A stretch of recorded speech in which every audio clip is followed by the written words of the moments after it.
तो ट्रेडिंग की दुनिया में कदम रखने का मन है, पर ये समझ नहीं आ रहा कि आखिर शुरू करें तो करें कहां से। कोई बात नहीं, इस पूरी चर्चा में हम एक ऐसे ट्रेडर के रोड मैप को समझेंगे जिसे 6 साल का तजुर्बा है और देखेंगे कि कैसे कोई भी जिसे बिल्कुल भी ज्ञान ना हो वो भी ट्रेडिंग शुरू कर सकता है। जरा सोचिए, अगर सीखने की इस लंबी प्रक्रिया को आधा किया जा सके तो कैसा रहेगा। मतलब जो चीज सीखने में 6 साल लगे वो सिर्फ 3 साल में हो जाए। यही इस गाइड का सबसे बड़ा वादा है।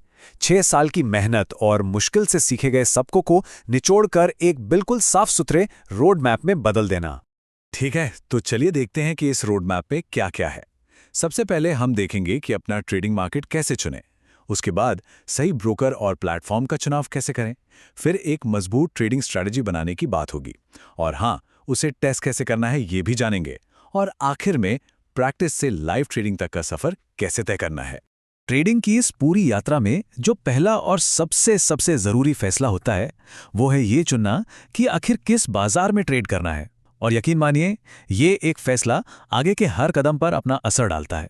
तो देखिए, मोटे तौर पर 3 ऑप्शन होते हैं: स्टॉक मार्केट, क्रिप्टो मार्केट और फॉरेक्स मार्केट। अब इन सभी में सालों तक ट्रेड करने के बाद जो एक्सपर्ट्स की साफ साफ सलाह है वो है फॉरेक्स मार्केट की तरफ, खासतौर पे नए लोगों के लिए, क्योंकि इसमें एंट्री की बाधाएं कम हैं और मौके ज्यादा। इस बात को समझने के लिए एक बहुत ही बढ़िया उदाहरण है रेस्टोरेंट वाला।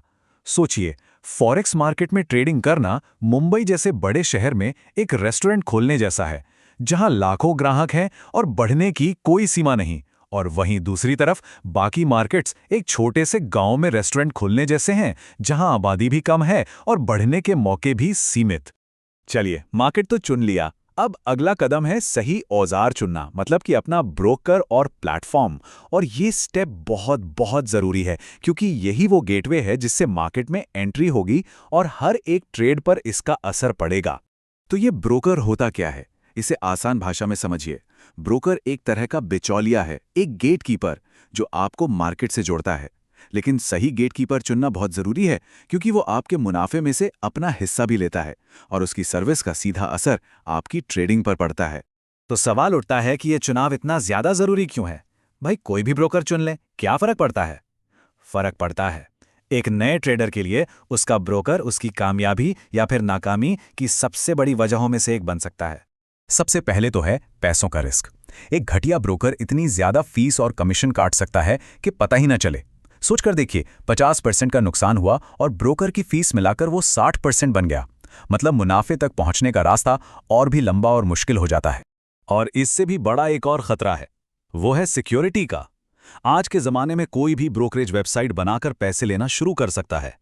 और सबसे बुरी सिचुएशन क्या हो सकती है कि ब्रोकर आपका सारा पैसा लेकर गायब हो जाए, आपका पैसा फंस जाए और आप कुछ न कर पाएं।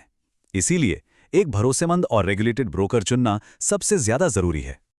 अच्छा, ब्रोकर चुन लिया। अब बारी आती है ट्रेडिंग प्लेटफॉर्म की। ये वो सॉफ्टवेयर है जिस पर आप असल में अपने सारे ट्रेड लगाएंगे। मतलब बाय और सेल बटन इसी पर दबाएंगे। अच्छी बात यह है कि कुछ बहुत ही बढ़िया और इस्तेमाल में आसान प्लेटफॉर्म मौजूद हैं। इनमें से 3 सबसे टॉप पर हैं: मेटाट्रेडर 5, जिसे MT5 भी कहते हैं, ट्रेड लॉकर और सी ट्रेडर। जो एक्सपर्ट हैं उनकी पर्सनल पसंद है मेटाट्रेडर 5 और ट्रेड लॉकर। क्यों? क्योंकि ये बहुत सिंपल है और ट्रेड लगाना इन पर बहुत आसान है। नए लोगों के लिए बेस्ट हैं। ठीक है, तो अब मार्केट भी चुन लिया और हमारे पास सही औजार भी हैं। अब आता है सबसे मजेदार और सबसे जरूरी हिस्सा, एक ऐसी ट्रेडिंग स्ट्रैटेजी बनाना जो पैसा कमा कर दे। यहीं पर असली स्किल की परीक्षा होती है। अब देखिए, जब स्ट्रैटेजी की बात आती है ना, तो इंटरनेट पे सैकड़ों टेक्निकल कॉन्सेप्ट्स मिल जाएंगे। लेकिन यहाँ एक सीक्रेट है, आपको उन सब में नहीं उलझना है। सिर्फ एक चीज पर फोकस करना है, और वो है लिक्विडिटी। लिक्विडिटी का मतलब है ये समझना कि मार्केट में बड़ा पैसा, मतलब जो बड़े बड़े इंस्टीट्यूशंस हैं, वो कहाँ पैसा लगा रहे हैं, क्योंकि मार्केट को वही चलाते हैं। हाँ, सपोर्ट और रेजिस्टेंस, ट्रेंड लाइंस, वॉल्यूम, ये सब जानना भी जरूरी है। लेकिन एक बहुत बड़ी गलती से बचना है, और वो है ओवर नॉलेज, मतलब जरूरत से ज्यादा जानकारी।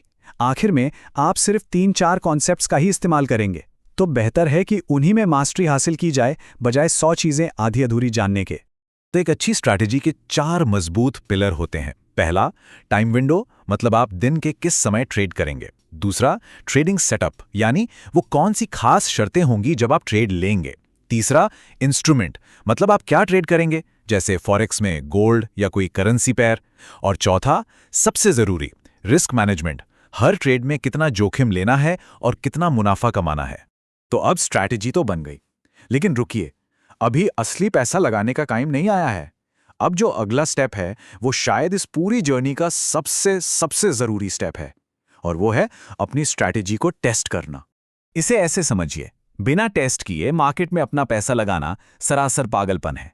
ये ठीक वैसा ही है जैसे बिना ड्राइविंग सीखे एक नई चमचमाती कार लेकर सड़क पर निकल जाना। कौन अपनी मेहनत की कमाई को ऐसे दांव पर लगाना चाहेगा, ये जाने बिना कि जो तरीका वो अपना रहा है वो काम भी करता है या नहीं। तो ये टेस्टिंग करते कैसे हैं? इसे कहते हैं बैक टेस्टिंग।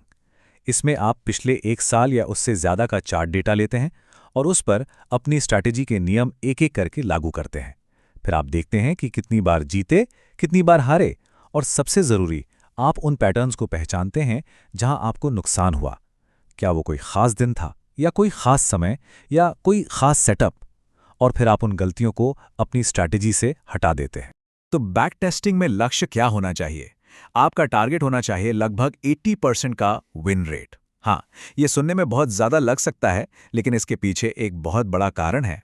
कारण ये है कि जब आप बैक टेस्टिंग से निकलकर असली लाइव मार्केट में ट्रेड करते हैं तो आपका प्रदर्शन थोड़ा गिरता ही है, क्योंकि लाइव मार्केट में इमोशंस और दूसरे कई फैक्टर्स आ जाते हैं। तो अगर आपकी बैक टेस्टेड स्ट्रैटेजी 80% कामयाब है तो लाइव मार्केट में वो शायद 60% पर आ जाएगी, जो कि फिर भी एक बहुत अच्छा और प्रॉफिटेबल विन रेट है। तो जब आप अपनी स्ट्रैटेजी को अच्छी तरह से बैक टेस्ट कर लेते हैं, उसमें सुधार कर लेते हैं, तब जाकर आप असली मार्केट में कदम रखने के लिए तैयार होते हैं। लेकिन लाइव जाने से पहले एक आखिरी स्टेप और है। इसे चेरी ऑन द केक कह सकते हैं, और वो है एक डेमो अकाउंट पर प्रैक्टिस करना। मेटाट्रेडर 5 जैसे प्लेटफॉर्म पर आपको नकली पैसों वाला डेमो अकाउंट मिलता है। इस पर तब तक ट्रेड कीजिए जब तक कि ऑर्डर लगाना आपके लिए सेकंड नेचर न बन जाए, और जब आप पूरी तरह से कंफर्टेबल हो जाएं, तब एक लाइव अकाउंट खोलिए और अपनी ट्रेडिंग की यात्रा शुरू कीजिए। तो ये है पूरा रोड मैप, पहले दिन से लेकर पहले असली ट्रेड तक का एक बिल्कुल साफ रास्ता। अब योजना तो सामने है, सवाल सिर्फ एक है, क्या इस सफर पर पहला कदम उठाने के लिए आप तैयार हैं?